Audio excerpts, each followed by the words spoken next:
안녕하세요. 김태원의 현명한 투자자 방송 시작하겠습니다. 본 영상에서 다루는 내용은 투자 권유가 아니며 각 개인의 투자 판단에 대한 책임을 지지 않습니다. 별도 SNS 채널 가입을 유도하거나 투자 권유 및 유료 리딩 서비스를 홍보하는 불법 사칭 계정에 유의하시기 바랍니다. 자, 오늘은 두산그룹 사업 구조조정, 이게 사업 재편이든 구조조정이 됐든 간에 이 두산그룹이 기존에 두산 에너비티 밑에 있던 두산 밥캣을 어떤 식으로든 두산 로보틱스 쪽에 100% 자회사를 만들려고 하고 있습니다.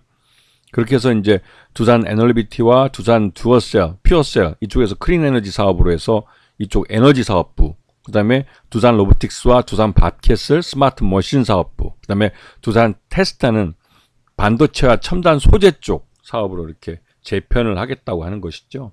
근데 이 뼈다구는 두산 로보틱스라는 적자 기업 밑에 100% 자회사로 두산 밥캣을 집어넣어서 두산 밥캣의 실적이 고스란히 두산 로보틱스의 이 실적에 반영이 돼서 두산 로보틱스를 흑자 기업처럼 만들겠다고 하는 겁니다. 이게 이 두산 로보틱스 주주들은 하루아침에 두산 밥캣이라는 알짜배기 회사를 가진 회사의 주주가 돼버리는 것이죠. 근데 여기서 가장 뼈아픈 부분은 두산 에너빌리티 주주일 텐데요. 두산 에너빌리티 주주들은 하루아침에 알짜배기 두산 밥캣 회사를 두산 로보틱스 주주들에게 빼앗긴 꼴이 되기 때문에 한마디로 말해서 두산 에너빌리티 주주들이 가장 큰 패자입니다. 여기서. 그리고 이 두산 로보틱스 주주들은 하루아침에 횡재를 한 꼴이죠. 그런데 이 전체 흐름 중에 살짝 빠져나가 있는 게 있는데 바로 지주회사 두산입니다. 지주회사 두산의 주주들이 결국은 이 밑에 하부 단위의 이 계열사 간의 소유구조 변화, 이런 큰 혼란에 또 변화에 궁극적으로 수익은 이쪽으로 올라가게 되어 있는 것이죠.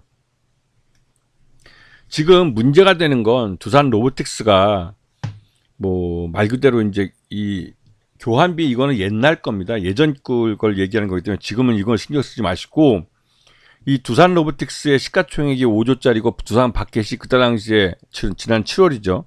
그때 5조 원 정도 해서 둘이 비슷한 회사로 보이겠지만 실제로 매출 규모나 영업이익을 따져보면 매출을 보게 되면 두산 밥캣은 9조 7천억짜리 회사고 이 두산 로보틱스는 530억짜리 회사입니다. 여기다가 영업 손실을 두산 로보틱스는 192억이나 보고 있는데 반해서 두산 밥캣은 영업 손실이 1조 3,800억이나 되는 이런 알짜배기 회사라는 것이죠. 이렇게 돼서 두산 로보틱스가 두산 밥캣을 100% 지분을 가져가게 되면 지분법 수혜라는 걸 받습니다. 두산 밥캣의 이 영업이익은 고스란히 두산 로보틱스의 영업이익으로 가져가게 되는 것이죠. 그러면 이 적자 회사가 순식간에 흑자 회사가 됩니다. 그럼 로보틱스 주가가 그래서 지난번에 처음 이런 사업 재편이 발표됐을 때 두산 로보틱스 주가가 그냥 점프업을 해버린 것이죠. 근데 이렇게 되면 말 그대로 두산 에너빌리티 주주들은 하루아침에 알짜배기 회사를 도둑질 당한 거나 마찬가지가 됩니다. 그래서 그때 이복형 금감원장이 한참 윤석열 정부가 밀고 있던 게 기업 밸류업 프로그램이란 건데 여기에 정면으로 위배되는 거기 때문에 이러한 사업 재편을 주주들에게 피해가 안 되는 방향으로 했으면 좋겠다라고 이제 뭉뚱그려서 말을 했지만 결국은 증권신고소를 정정명령을 떼임으로 해서 반대하는 의사를 확실하게 표시했죠. 그래서 결국은 두산 로보틱스가 두산 밥캣 지분을 인수하는데 실패했습니다. 예. 그래서 결국은 이때의 딜은 이 금감원의 반대로 결국은 실패를 했죠. 결국은 두산 밥캣과 두산 로보틱스가 흡수합병하는 걸 철회했습니다. 이때. 요즘엔 금감원까지 나와서 반대하는데 이거를 말 그대로 감독당국을 무시하고 그냥 진행할 수는 없기 때문에 최소한 이 감독당국의 예의 표시, 성의 표시를 좀 해주는 쪽으로 해서 넘어가려고 했던 거죠. 그리고 이 배경에 두산그룹이 발빠르게 이런 금감원이나 내지는 이 권력 실세들에게 줄을 대려고 했던 것일지도 모르겠습니다. 왜냐하면 이때는 안 되고 지금은 맞다는 꼴이 돼버렸기 때문에 그렇죠. 그래서 두산 이 지배구조 개편, 그러니까 지배구조라고 하지만 사업구조 개편이죠. 사업구조 개편이 지난 그 29일 날, 7월 29일 날, 8월 29일 날 철회되고 다시 10월 달에 사업이 재추진되고 있는데 아주 빠른 속도로 지금 진행이 되고 있고, 요번에 유가증권 신고서가 받아들여졌습니다. 금감원에서 있어. 그러면 이제는 그 유가증권을 발행할 수가 있게 된 것이죠. 그럼 이건 금감원에서는 이제 손을 떠난 겁니다. 그리고 이제 주총에서 이 주주들에게 이 사안이 오케이 받으면 이대로 가는 거예요.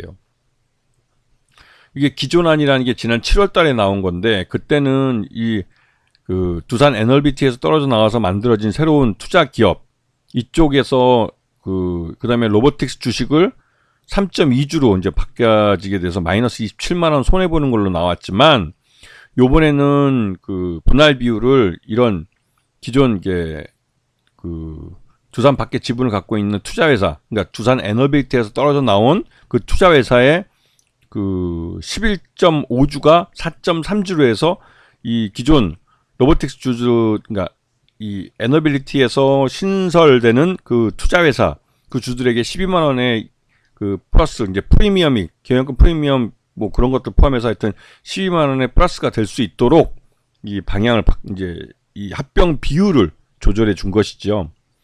그렇게 해서 여기에 요번에 이제 두산 NLBT 대표이사나 두산 밖의 대표이사 또 두산 로보틱스 대표이사가 여기에 대해서 주주들에게 합병 계획안을 찬성해 달라고 읍소를 하고 있는 겁니다. 그러면서 이들도 마찬가지고 다른 그 상장사 임원들이 이 이사의 이러한 경영 행위에 대해서 이 책임을 강화하는 그런 상법 개정안에 대해서 반대한다는 목소리를 낸 것이죠. 왜냐면 지금 이 행위 자체는 아까 앞에서 말씀드렸듯이 두산 지주회사 두산 오너 일가들에게 유리한, 그러니까 궁극적으로 이익이 가도록 하는 행위입니다. 그렇게 되면 두산 그 에너빌리티 이 주주들을 두산 에너빌리티라는 그 회사의 주주들에게는 이 이사들이 일종의 배임 행위를 하는 꼴이 되는 것이나 마찬가지인 것 같고 느낄 수가 있는, 그러니까 배임 행위라고 보여질 수 있는 것이죠. 실제로 주주들 중에 그 배임 행위라고 해서 소송 거는 사람도 나타날 수도 있는 겁니다. 왜냐면 그 사이엔 뭐 주주들 중에 변호사도 있을 수 있으니까요. 그래서 이게 이제 이슈가 됐을 것 같으니까 이사회 그 이사의 책임에 대해서 그래서 좀 그 상법 개정에 대해서 무겁게 책임을 지게 하는 것을 이제 좀 그렇게 상법 개정하지 마라 이런 말들도 나온 것이죠. 그래서 이번에 이 두산그룹 개편 방안은 그 처음 계획했던 대로 스마트 머신이나 뭐 이런 쪽으로 개편이 될 것 같습니다. 그리고 여기에는 궁극적으로 왜 지주회사 두산에 이익이 있냐면 이 두산 로보틱스의 주주들 그 주주의 지분들의 그 보호 예수를 보게 되면 지주회사 두산이 보유하고 있는 최대 주목 4,420만 주 중에 그러니까 2,210만 주가 상장일로부터 1년, 그래서 10월 11일인가 그날부터 이제 보호예수가 풀립니다. 그래서 2,210만 주는 이 경영권 지분이긴 하지만 이 부분은 뭐 다 팔아도 나머지 2,210만 주, 즉 34.09%를 갖고 있기 때문에 두산 로보틱스라는 회사의 경영권을 지키는 데는 전혀 문제가 되지 않아요. 즉 이 말 뜻은 2,210만 주를 블록딜로 비싸게 팔 수 있다는 겁니다. 그리고 이런 2,210만 주의 매각을 꼭 해야만 1년이 되는 시점이 돼서 꼭 매각을 해야만 되는 이유가 있었다는 것이죠. 그렇기 때문에 이렇게 뭐 금감원에서 반대한 지 몇 개월 안 되는데 이렇게 밀어붙여서 하는 것이라고 볼 수도 있는 것이죠. 일단 지주회사 두산의 주주를 보게 되면 그 오너 일가인 박씨 일가가 쭉 나옵니다. 이렇게 많습니다. 대부분 다 박씨 일가죠. 박씨 일가 가족들이고. 그래서 두산 바켓은 두산 로보틱스의 포괄적 주식 수합을 통해서 거기 합병되기 때문에 두산 바켓도 솔직히 말해서 적자 투성인 회사의 계열사로 들어가지만 지분이 100%가 이제 두산 로보틱스로 들어가기 때문에 두산 바켓 주주들은 두산 로보틱스 주주가 되는 겁니다. 그리고 두산 에너빌티는 그 졸지에 회사를 빼앗기게 되는데 그래도 예전보다는 두산 로보틱스 지분을 더 받게 되니까 뭐 예전보다는 나쁘진 않은 것이죠. 그리고 두산 로보틱스는 말 그대로 이제 예전만큼 그 이렇게 예전에 그 합병한다고 처음 얘기 나왔을 때 이렇게 점프를 했습니다. 주가가. 이렇게보다는 좀 침착하게 보이는 거죠. 왜냐면 이게 주총에서 주주들의 지지를 받을 수 있을지가 좀 약간, 네. 왜냐면 이게 한번 논란이 되기 때문에 확실하게 주주들한테 이익이 된다는 느낌이 없으면 주주들이 반대할 수도 있고, 그러기 때문에 이게 이제 그러니까 두산 이 계열사들 주주들에게 읍소 전략으로 지금 사장들이 나서고 있죠. 그리고 지주회사 두산이 궁극적으로 가장 큰 수혜주입니다. 그래서 이 지주회사 두산은 이 두산 로보틱스의 블록딜이 가능하게 되면 실제로 거기서 상당한 이익을 갖게 되고 그 몫을 12월 안에만 블록딜이 이루어질 경우에는 말 그대로 두산 주주들이 뭐 이거를 배당금으로 받아갈 수도 있는 것이죠. 현금으로. 자, 그렇기 때문에 지금 딜에서 가장 큰 승자는 지주회사 두산입니다. 그리고 이제 이게 다음 주에 이제 그러니까 이 합병에 대한 이 주주들의 그러니까 주총, 임시주총에서 이게 승인을 받아야만 이런 사업 구성이 이제 이루어질 수 있습니다. 이제 몫은 주주들의 그 책임으로 이제 넘겨진 겁니다. 정부로서는 이제 금감원은 유가증권 신고서를 통과시켜 줌으로 해서 자신들의 역할은 끝났다. 이제 주주들이 알아서 해라라고 공을 떠넘긴 것이죠. 근데 이게 나중에 궁극적으로 지주회사 두산 주주들에겐 좋은데 두산 로보틱스 좋죠. 왜냐면은 알짜배기 회사가 자회사로 됐기 때문에 이제 두산 로보틱스는 흑자회사로 전환되는 건 시간 문제입니다. 그리고 두산 에너빌리티는 이 회사를 빼앗긴다 할지라도 두산 에너빌리티 자체가 지금 이 원전 사업이나 이런 것들이 다시 또 많이 이루어지고 있기 때문에 거기서 이제 실적이 뭐 좋게 갈 수 있기 때문에 굳이 뭐 두산 바켓을 갖고 있으나 안 있으나 거의 비슷하다고 볼 수가 있는 겁니다.